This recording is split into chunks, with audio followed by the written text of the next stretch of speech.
तर नमस्कार मित्रांनो, स्वागत आहे तुमचं माझ्या नवीन युट्यूब चॅनलमध्ये, ज्याचं नाव आहे सायबर मित्र मराठी. तर मित्रांनो, आजच्या या व्हिडिओमध्ये आज आपण डिस्कस करणार आहोत सीसीएनए कोर्स रिलेटेड. तर मित्रांनो, सीसीएनए कोर्स चालू करण्याच्या अगोदर तुम्हाला सीसीएनए चे टॉपिक माहित असणे खूप आणि खूप गरजेचं आहे.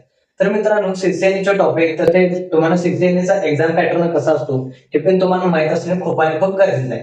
त्याशिवाय तुम्ही डायरेक्टली कोर्समध्ये एंटर नाही करू शकत. तर मित्रांनो, चालू करूया आजच्या पहिल्या व्हिडिओमध्ये, जिथं आपण शिकणार आहोत की सीसीएनएचा एक्झाम पॅटर्न कसा असतो, त्याच्यामध्ये कोणत्या टाईपचे क्वेश्चन असतात, किती मार्काची एक्झाम असते, त्यानंतर ही एक्झाम ही ऑनलाईन असते का ऑफलाईन असते, त्यानंतर ही एक्झाम कोणकोणत्या लँग्वेज मध्ये देऊ शकतो, त्यानंतर एक्झामची प्राइस किती असते, आणि ही सिस्कोने ग्लोबल सर्टिफाईड डिफाईन केलेली एक्झाम आहे मित्रांनो. त्यामुळे ही जी एक्झाम प्राइस तर फ्री ऑफ कॉस्ट नसणार आहे ऑब्विसली.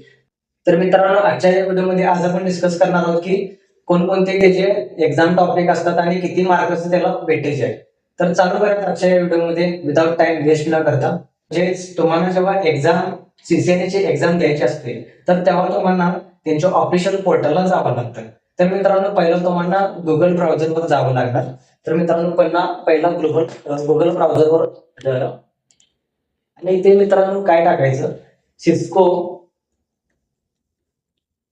CCNA exam. बघितलं मित्रांनो, तर हे तुम्हाला टाकावं लागणार. Cisco CCNA exam, Cisco CCNA exam हे तुम्हाला गुगल ब्राउझर मध्ये टाकायचे मित्रांनो. त्यानंतर हे जेव्हा तुम्ही टाकणार आहात तेव्हा एंटर मारणार. तर मित्रांनो, तुम्हाला इथे सेकंड लिंक दिसेल बघा.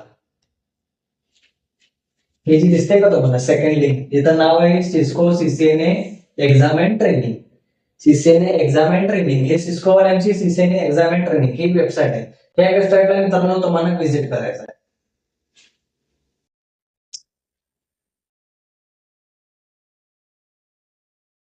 तर ही जे आहे मित्रांनो, ही ऑफिशियल सीसीएनए ची एक्झाम अँड ट्रेनिंग म्हणजे त्यांचे पोर्टल आहे. तुम्ही यांच्या पोर्टलला गेला ना, तर तुम्हाला सीसीएनएच्या एक्झाम रिलेटेड सगळं तुम्हाला डिटेल तुम्हाला मिळून जातील. त्यामुळे मित्रांनो, आजच्या व्हिडिओमध्ये आपण काय काय डिस्कस करणार आहोत, तर सीसीएनएची एक्झाम काय असते, तर एक्झाम कशी केली जाते, त्यानंतर सीसीएनए मध्ये एक्झामचे क्वेश्चन जे असतात ते कोणत्या टाईपचे असतात, त्यानंतर सीसीएनए किती मार्काचे असते, त्यानंतर सीसीएनए टोटल टाइम ड्युरेशन किती असतं, सीसीएनए ची एक्झाम कॉस्ट किती आहे, सीसीएनए ऑफलाईन दिली जाते का ऑनलाईन दिली जाते, हे सगळं आपण या व्हिडिओमध्ये डिस्कस करणार आहोत. तर चालू करूया आपण आजच्या व्हिडिओमध्ये. आता इथं आपण काय करायचं, खाली जायचं आणि इथं तुम्हाला मित्रांनो हे दिसेल बघा, सीसीएनए जे एक्झाम टॉपिक्स आहेत हे तुम्हाला या टॅब मध्ये गेल्यावर तुम्हाला दिसेल, आणि सीसीएनए ची जे शेड्यूल एक्झाम असते त्या टॅब मध्ये तुम्हाला दिसेल. तर मित्रांनो, सीसीएनए ची जी एक्झाम असते ती तुम्ही मल्टिपल लँग्वेजेस मध्ये देऊ शकता, बट ती लँग्वेज जी ऑफिशियली सिस्कोने डिफाईन केलेली आहे त्याच लँग्वेज मध्ये देऊ शकता. तुमच्या तुमच्या मदर लँग्वेज मध्ये तुम्ही देऊ नाही शकत, मराठी लँग्वेज मध्ये. त्यामुळे मित्रांनो, तुम्हाला सीसीएनए ची एक्झाम आहे ती तुम्ही इंग्लिश लँग्वेज मध्ये बेसिकली कॉमनली चूज करू शकता. तर ही तुम्ही इंग्लिश लँग्वेज इथे चूज करावी लागणार तुम्हाला. त्यानंतर सीसीएनएचं जे एक्झाम ड्युरेशन असतं हे टोटल 120 मिनिटचं असतं. 120 मिनिट म्हणजे किती, इज नियर अबाउट 2 आवर्स, म्हणजे 2 तासाची ही एक्झाम असते मित्रांनो. आणि त्यानंतर मित्रांनो, सीसीएनए ची एक्झामची जी प्राइस आहे ही टोटल मित्रांनो इथे तुम्हाला दिसेल बघा त्यांच्या पोर्टलला. किती टोटल $300, म्हणजे किती, अमेरिकन जे करन्सी आहे त्याच्यानुसार बघायला गेलं तर $300 ही तिची सीसीएनए ची टोटल एक्झाम कॉस्ट आहे. तर मित्रांनो, जर युएस डॉलरचं जर कन्व्हर्जन करायला गेलं आयएनआर मध्ये, तर मित्रांनो नियर अबाउट 25,000 ते 30,000 या रेंज मध्ये सीसीएनए ची एक्झाम कॉस्ट असते मित्रांनो. तर मित्रांनो, आणि जेव्हा तुम्ही सीसीएनए एक्झाम देता, तर मित्रांनो तुम्हाला 48 तासाच्या आत तुम्हाला एक्झामचा रिझल्ट तुम्हाला भेटून येतो. तर इथं दिलेलं आहे बघा, टोटल किती 48 आवर्स. हे तर मित्रांनो, ही झाली सीसीएनएच्या एक्झामची मेन इम्पॉर्टंट 3 पॉइंट्स. तर मित्रांनो, आता ह्या आपण डिस्कशन सगळं केलेलं आहे. तर त्यानंतर आपल्याला आता एक्झाम टॉपिक्स काय काय असतात सीसीएनए ची हे आपण आता डिटेलमध्ये डिस्कशन करणार आहोत. तर चला तर बघूया आपण काय काय डिस्कशन असतं, कोणकोणते एक्झाम टॉपिक असतात. तर मित्रांनो, इथे बघू शकता की तुम्हाला एक मिनिट.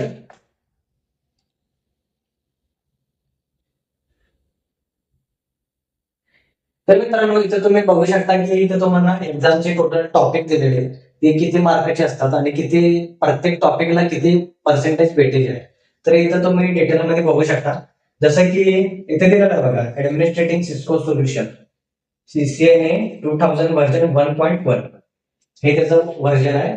आणि ह्याच्यामध्ये तुम्ही पॉईंट बघू शकता की हे network fundamentals, network access, IP connectivity, IP services, security fundamentals, त्यानंतर ऑटोमेशन अँड प्रोग्रामेबिलिटी.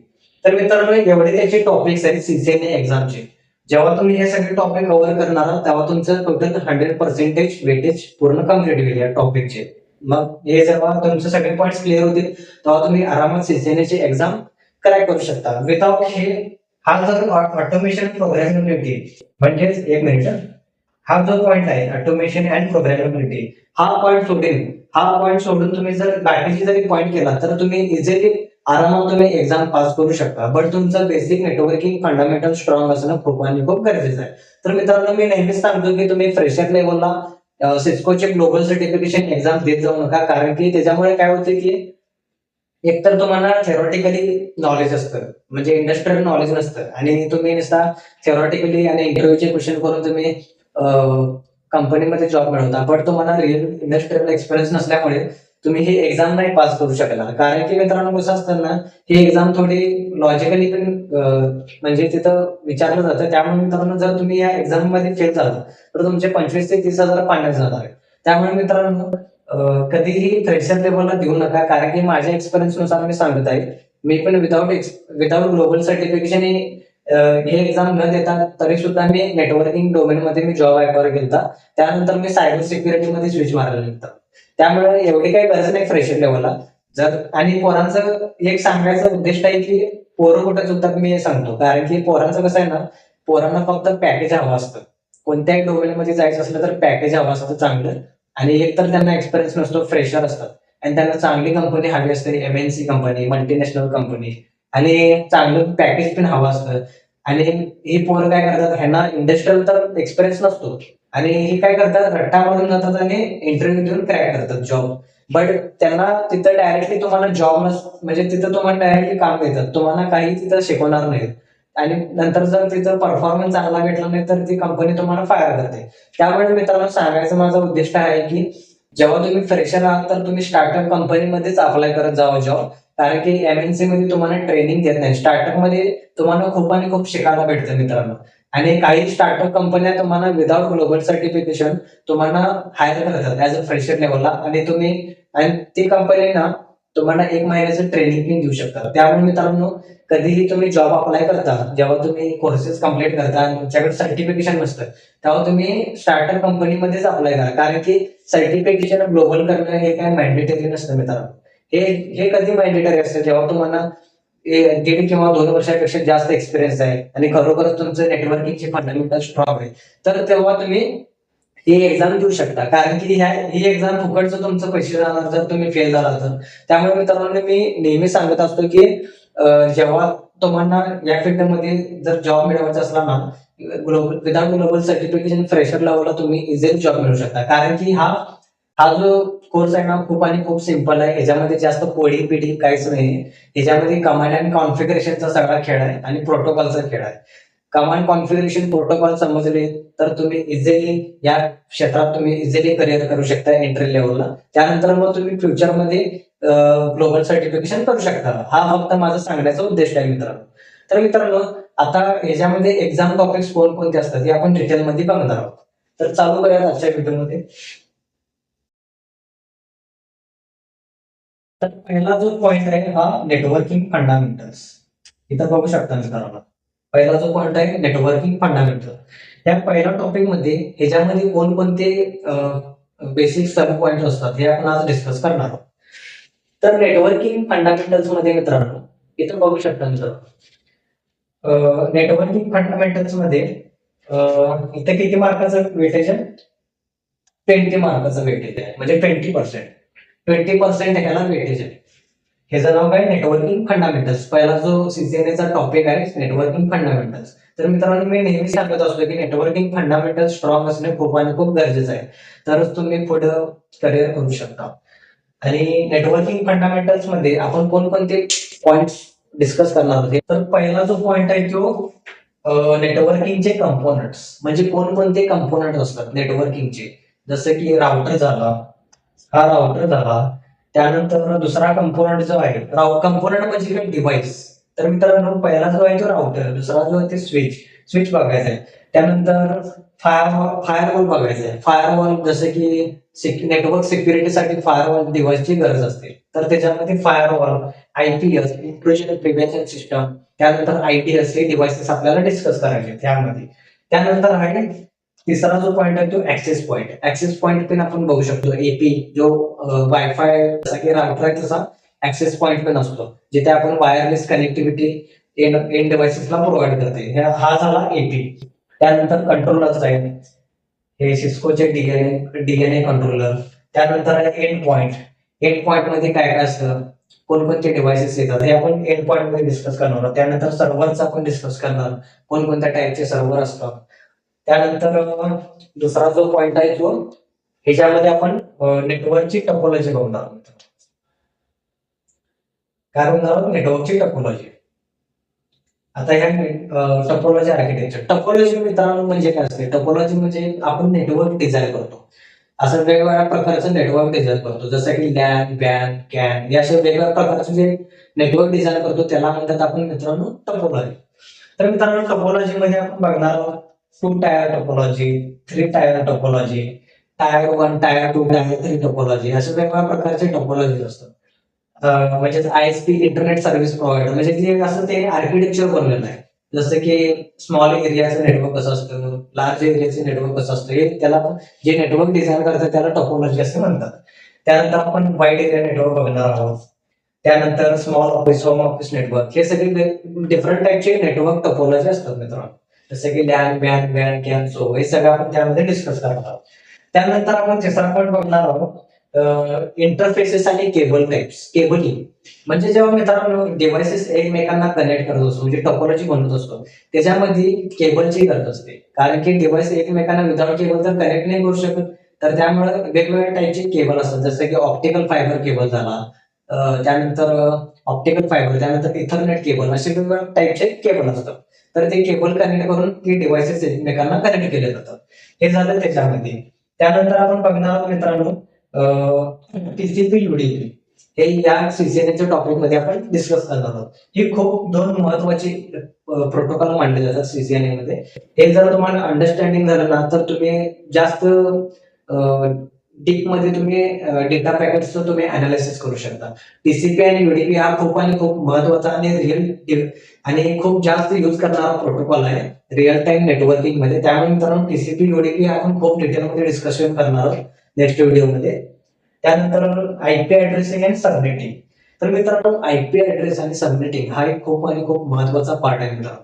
कारण की ह्याच्याशिवाय तुम्ही डिव्हाइसेसला, म्हणजे जो डिव्हाइस आपला डेटा फॉरवर्ड करतो दुसऱ्या डिव्हाइसला, विदाउट आयपी ऍड्रेस आपण फॉरवर्ड नाही करू शकत मित्रांनो. कारण की आयपी ऍड्रेस शिवाय डिव्हाइसेसला माहिती होत नाही की कोणत्या डिव्हाइसेसला आपल्याला डेटा फॉरवर्ड करायचा. तर मित्रांनो आयपी ऍड्रेसिंग आणि सबनेटिंग हे खूप आणि खूप गरजेचं आहे.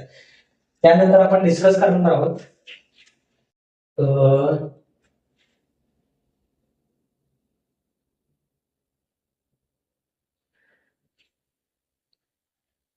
त्यानंतर हे आपण आयपी व्हर्जन 6. आयपी व्हर्जन 6 जास्त अजून युज तर नाही करत, बट आयपी व्हर्जन 6 पण आपण डिस्कस करणार आहोत.